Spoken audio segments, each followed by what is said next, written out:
What comes to mind when I say the name Richard Pryor? Yeah. And he is a funny man. Would you welcome Richard Pryor? Are you conjuring images of a bold and talented comedian, a man that Jerry Seinfeld once called the Picasso of our profession and Dave Chappelle called the highest evolution of comedy? Maybe you're picturing a hilarious and memorable actor from such fan-favorite films as Brewster's Millions, Silver Streak, The Toy, and many others.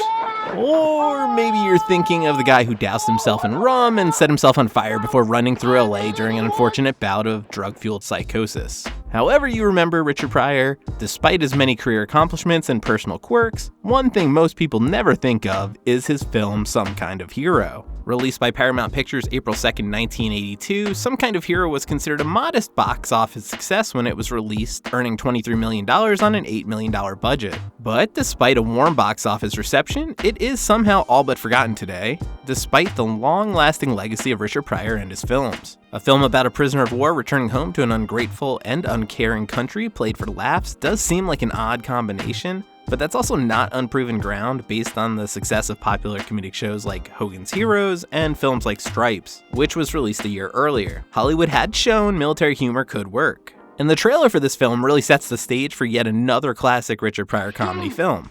Richard Pryor, when he's good, he's very good. But when he's bad, he's terrific. I think Daddy's gonna get a big kick out of you. Yes, sir. Stick up. I don't believe I heard you. Stick up. Smooth trigger action. It's a robbery. Richard Pryor in Some Kind of Hero. You're making me nervous. Pretty much immediately, the tone of the trailer is reverent, with an up-tempo backing track and some laughter. These scenes play as though they could be dropped into nearly any of Richard Pryor's iconic comedic films, and they'd fit tonally. And this is mirrored by the posters of the film as well, which call it a new kind of comedy and feature a pantsless Richard Pryor. Always funny. So, based on the trailer and the ads, you're ready for another classic Richard Pryor comedy film.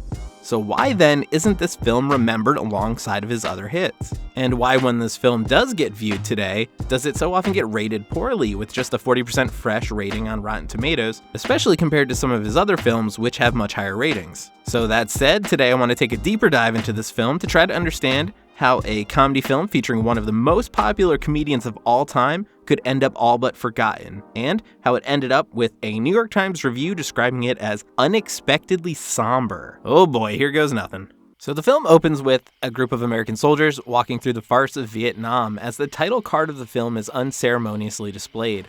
There's no music, just the sounds of the jungle and the footfalls of the soldiers. For a comedy film, the opening is played pretty straight, and the tone right off the bat isn't quite what you'd expect.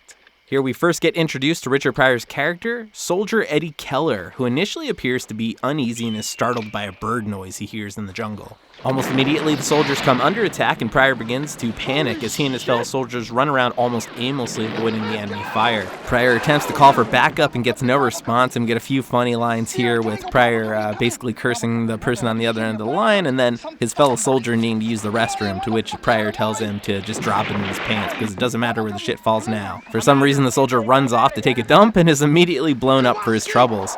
And at this point, Pryor's character starts to lose his composure, calling for his dead comrade to come back because he found the perfect spot. And as his character starts pulling his pants down, the enemy soldiers sneak up behind him and capture him literally with his pants down. So we get a few funny moments here, a little bit base, a little bit crass, but we get some nice juxtaposition and subversion of expectations going on. This then kicks off the opening credits over some B-roll of what would be Pryor's character being taken into a POW camp. The music beneath the credits is noteworthy because it sounds more like a military spy thriller song than what you'd expect from a comedy film. It definitely gives like an ominous vibe to the start of the movie. From here we get into the film proper, starting off with the POW portion of the film, and this is pretty much the first 20 to 30 minutes of the film, basically the entire first act. The credits continue to roll as we see a montage of Pryor and the others getting used to prisoner of war life, which includes bathing outside, manual labor, isolation, and basically horrible treatment. We can also see that he's been in the prisoner of war camp for about 2 years at this point by the time the credits have finished rolling. And we also see the enemy soldiers holding him prisoner are trying to force some sort of confession out of him. We get a little bit of humor in the interaction with Pryor and the captor, as Pryor is sarcastically praising the quality of the food while simultaneously complaining about the way his roaches were prepared. During his time in captivity, Eddie finds and befriends a rat named Spike, who he converses with in his cell, illustrating perhaps his slipping sanity or maybe his boredom and isolation. Shortly after that, a new prisoner of war is thrown into his cell with him, and the two initially butt heads, with Pryor playing the voice of reason to the new prisoner of war's frustration and anger about being captured. Pryor actually threatens him, saying he better not touch his friend Spike or he'll, quote, kill him dead. After the initial tensions, the two do begin bonding over home and their loved ones, working together as the months continue to pass in the harsh conditions. Throughout the POW camp scenes, there are some comedic moments, like Richard Pryor tricking his captor into thinking his name was Jack Mehoff. Who is Mr. Meow? Oh, I forgot to put down my first name. It's Jack. Jack Meow? Jack me off!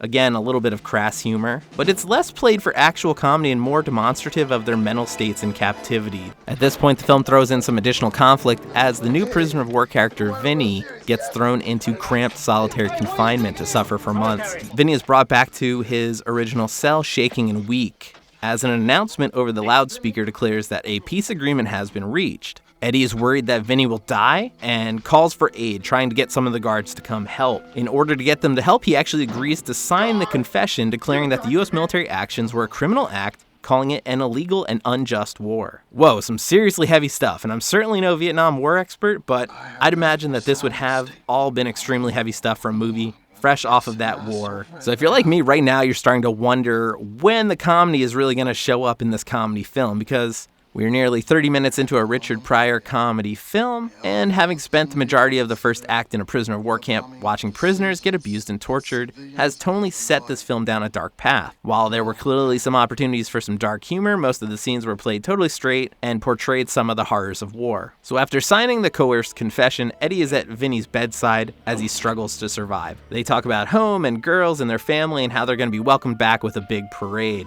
Some nice foreshadowing for the upcoming parts of the movie. Vinny is carried away by the soldiers to some unknown fate as the scene crossfades to show a pensive Richard Pryor in military attire on a flight back home, surrounded by his jubilant and celebratory peers. A commanding officer approaches Eddie and lets him know that he's the only prisoner of war coming home on this flight, and the officer's demeanor immediately contrasts sharply with Eddie's, as the officer was discussing the Mets winning the series and how shocking that was, and how he can't imagine Eddie finding that out after so long.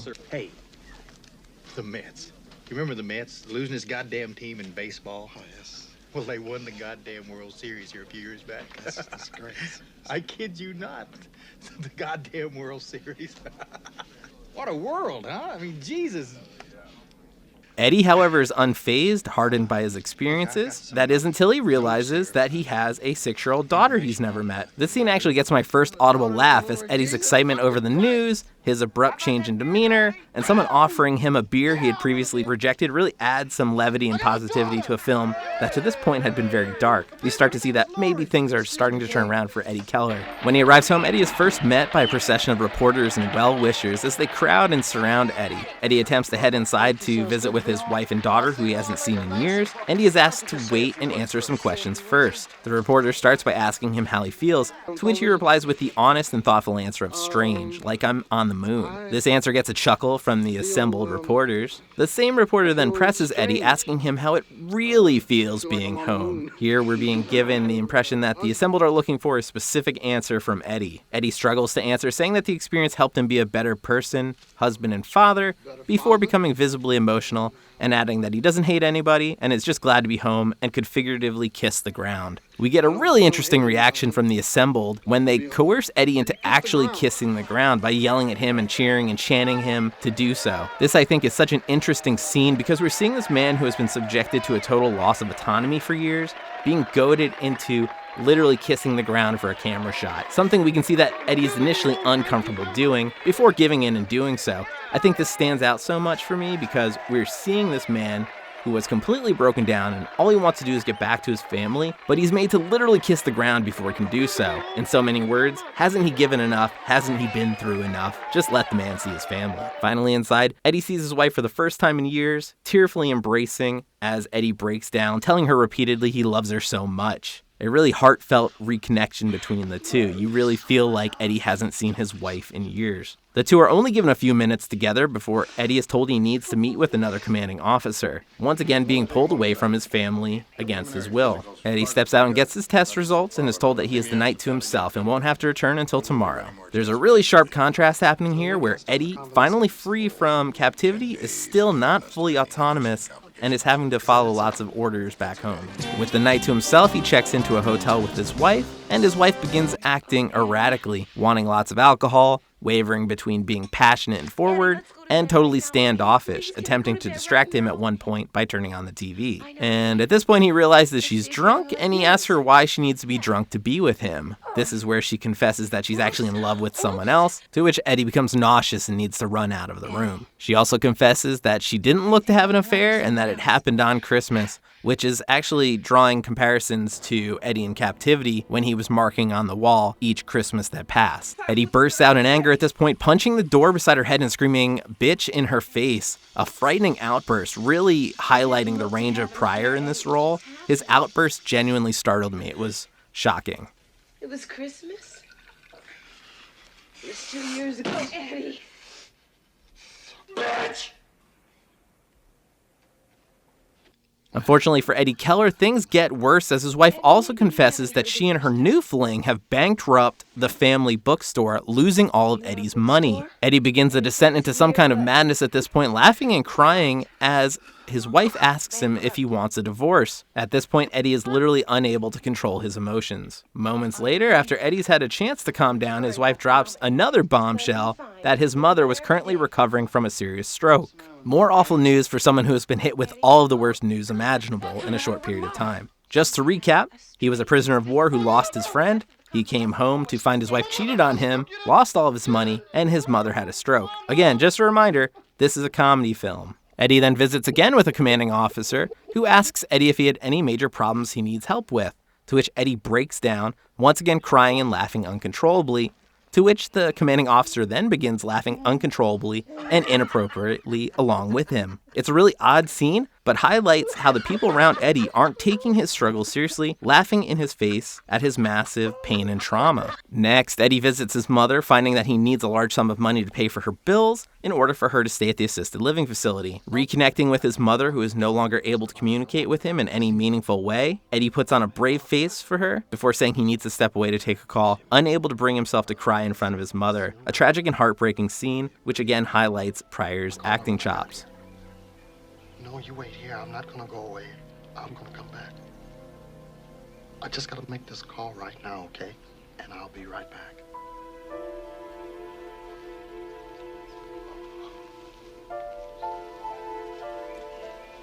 Next, Eddie gets some dental work done while confronting the commander about why so much information about his mother and wife were kept from him. Knowing he needs financial help, Eddie asks for an advance on his army benefits and is told they'll see what they can do. At this point, they're showing the system's unwillingness to work with him despite everything he's gone through. He's told he needs to be debriefed before he can access any of his benefits. At the debriefing, the topic of his signed confession comes up again, with the panel asking him if he was tortured. They even go so far as to say every man has their breaking point. A really callous perspective to have when you're sitting face to face with an actual prisoner of war. The fact that they're haranguing him over a meaningless confession that was signed under duress continues with the theme of the system lacking any humanity or compassion towards Eddie. And the fact that he signed this confession to save his friend's life is considered an insufficient reason for him to have signed the confession at all. Basically, they hold it against him. Eddie finds out that because of his confession, he will not be granted any of his army funds, to which he once again lashes out at the commanding officer, who responds, "Jesus, Eddie,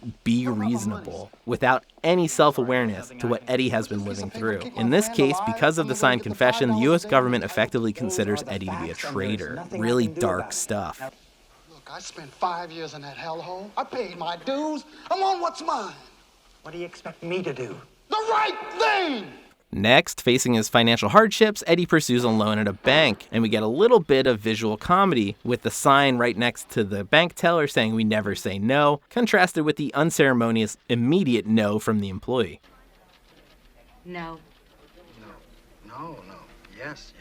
They explain there's nothing they can do since he has no collateral. Basically, you're out of luck. Eddie proclaims he's going to make his own luck, starting now. Once again, we get a little bit of comedy as his newfound luck is immediately contrasted with a group of robbers breaking into the bank and holding Eddie hostage. Eddie has gone from being an actual prisoner of war to a hostage in his own country. As the robbers make their getaway with the cash, there is a brief moment of understanding as one of the robbers identifies themselves as a former soldier as well. The two of them basically sharing a moment reflecting how hard it is out there for former soldiers like them. After the robbery, Eddie gets interviewed for the news, and it takes several attempts because the reporter keeps wanting to cut out some of the details Eddie wants to provide, wanting only a very specific accounting of what happened in the robbery, and becoming annoyed when Eddie tries to share any details about his own personal struggles, his inability to get a loan, the trouble with the government, etc. And we see here how narrow-focused the media is and disinterested in the struggles of this veteran who they were so interested in just a few days ago. I think this is a deliberate attempt to draw some attention to the blind eye the media sometimes plays to veterans' issues. As Eddie watches his TV interview from the bar, he catches the eye of Margot Kidder's character, Tony Donovan, just before some random bar assholes start harassing Eddie for wearing a uniform and blaming him for the US losing the war. Eddie's rescued by the bartender and Margot, who chase off the jerks. Margot's character is an immediate contrast with all the other characters in the movie, as she is the first character to actually express a genuine interest in Eddie's well-being,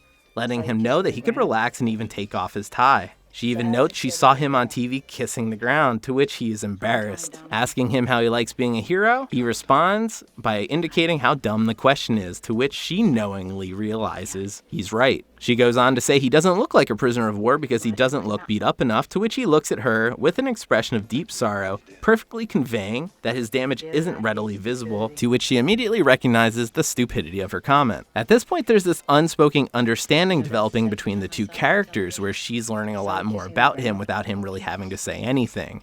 It shows she's an empathetic character. You don't look like a POW. I know. That's what POW is supposed to look like. Beat up? You don't look beat up enough.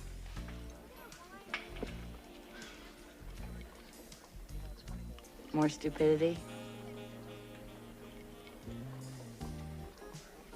Tony invites Eddie to leave the bar with her when the bartender drops the bombshell that Tony is a hooker and Eddie might not be able to afford her. There's a great moment here where the tables get turned and Eddie says she doesn't look like a professional, to which she becomes annoyed and asks him what a professional should look like. A great reverse of their conversation moments ago inside the bar. It starts to show how these characters are on a relatively similar ground. You don't even look like a professional.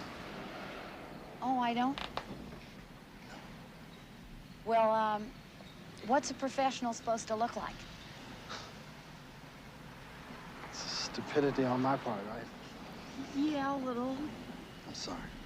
The two of them bond over their mutual misperceptions before enjoying drinks and dancing together. The first normalcy Eddie's enjoyed since returning home from Vietnam. The movie then cuts to them having sex, but this is far different from the typical portrayal of sex in cinema. It isn't gratuitous or frivolous. It's more emotional and intimate. Tony actually talks him through the experience, asking him how long it's been and assuring him he can do it, and that she's going to help him through the entire process. It's kind of a caring approach that no one else has really shown Eddie since returning home. It shows that even though they're being sexually intimate, they're actually being emotionally intimate as well. The movie then cuts to a slightly more gratuitous bathtub scene, which is played for comedy, as Tony performs oral sex and the two slip and slide all over the bathtub. One of the interesting pieces of information I learned researching the film was that the Paramount executives, when they reviewed this film, actually took issue with some of the interracial sex scenes. So I think there were actually plans to make even longer sex scenes in the film. The next day, Eddie jokes about owing her $1 as he leaves, to which she jokingly accepts, showing they've grown comfortable with each other. However, when Eddie asks for her number, she initially refuses before shouting at him and closing the door abruptly behind her.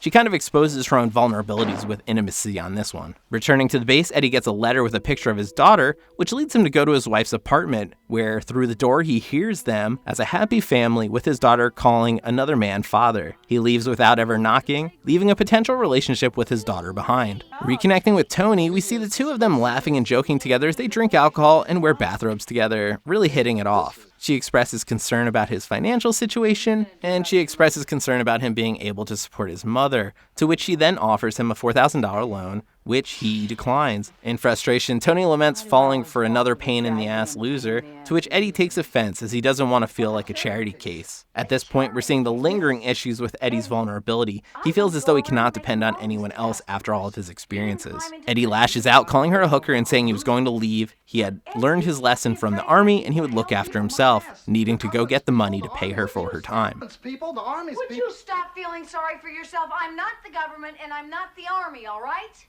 I mean, the army didn't give a fuck about me. My wife didn't give a fuck. So what's some rich Beverly Hills hooker gonna give a fuck about me? Eddie heads to a store and gets a toy gun, getting squirted in the face with water by some punk kid in the process. Even kids don't respect Eddie in this movie. Eddie then does his best taxi driver impression, miming a stick up in a mirror, and this is one of the so hilarious scenes they decided to include in the trailer.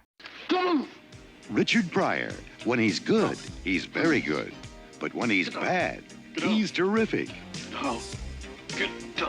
At this point, Eddie goes to a bank and awkwardly struggles to get the courage to stick the bank up before inadvertently setting off his squirt gun, making it appear as if he pissed his pants, to which he gets laughed out of the building. Another low point for Eddie. Attempting to rob a clothing store next, war veteran Eddie gets run off by some old lady calling him a bad boy. Desperate again, Eddie calls his captain and is told they cannot help him once again. He's told he needs to give them more time to sort things out, and Eddie very matter-of-factly says he has no more time. It's another really stirring delivery by Pryor, and it marks Eddie's descent as a character. Give it time. Time. Colonel, Yes? you're talking to a man that don't have any more goddamn time.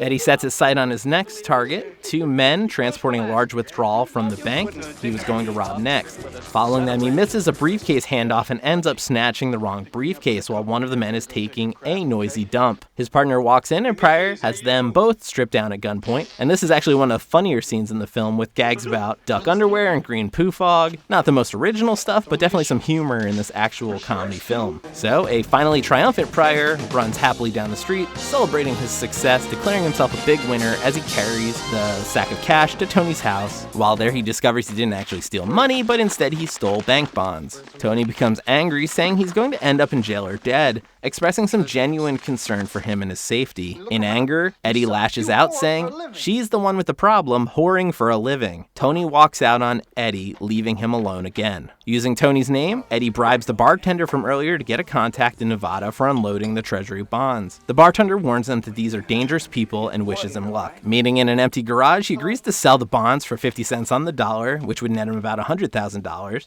and he tells them that he'll arrange a meetup to exchange. Calling them from his hotel, it begins to dawn on Eddie that he's in over his head and he's messing with some dangerous people. Outside his hotel, Eddie sees a concerning van and begins to realize he may be in danger as several men begin to approach. In his darkest moment, Eddie actually calls Tony and they both apologize to each other. He knows he's in trouble. She tells him to run and he says it's the best idea he's heard all day. He says goodbye, grabs the bonds, and prepares to run, only to find the mobsters awaiting him at his door. The scene is tense as they make the exchange. Eddie asks if he can get out of this alive, to which they say, "What do you think, kid?" Ominous and terrifying. It feels real. I got one question. What's that? Do I get out of here alive?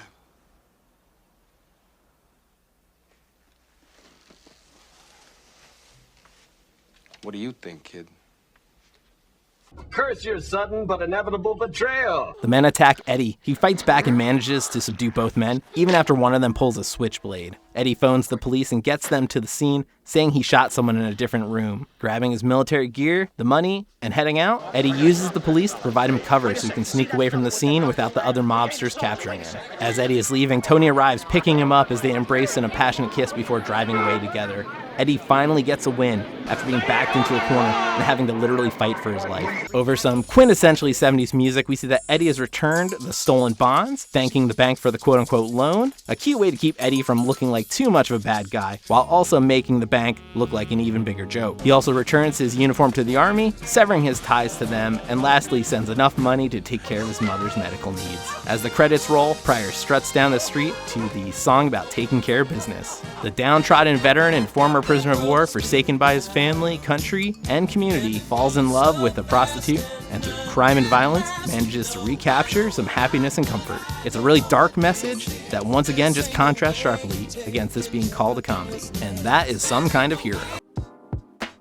It's pretty clear that this film had a lot to say about the treatment of veterans, the callous lack of humanity of modern society, and our general lack of empathy for others. It's also pretty clear that this is far from a comedy film. It definitely has comedic moments, and one could argue it's a dark comedy, but I think it leans into the dark more than the comedy. For good parts of this movie, everything is played totally straight, as you're watching the character be absolutely dragged through the mud. Then the film has the audacity to throw in some fart noises and call itself a comedy. So the real question is, was this a Richard Pryor comedy, or was this a dramatic film with comedic moments? And we can start to get an idea by doing a little bit of research. It turns out this film was actually an adaptation of a novel by the same name, a novel described on the cover as hard, tough, and full of graphic scenes. So clearly this didn't start as a comedy, so what happened? In past interviews, Margot Kidder has actually said that studio intervention played a direct role. Turns out this film was actually originally going to be a straight dramatic film starring Richard Pryor. Quoting Margot Kidder in her interview, "I mean, he was a really good actor, but everybody wanted him to be funny, and that didn't work. Halfway through, the powers that be at Paramount decided he had to make some kind of hero funnier, and he was heartbroken about it." Other articles would go on to say, something went awry in the adaptation of James Kirkwood's novel to the screen. Which is unfortunate, because Pryor gives a deep and thoughtful performance as a beleaguered prisoner of war, Eddie Keller, displaying a complexity of emotions and traumas, with variety adding rightfully. Some Kind of Hero is yet another example of how Richard Pryor can take a mediocre film and elevate it to the level of his extraordinary talents. And they're absolutely right. Without Richard Pryor, this film would not be noteworthy at all. Margot Kidder is also noteworthy in her performance, and I think she was the perfect balance for Richard Pryor in this role. They really did have a lot of great on-screen chemistry and were really believable together. So where does this leave us? Was Some Kind of Hero just another unfortunate victim of studio meddling,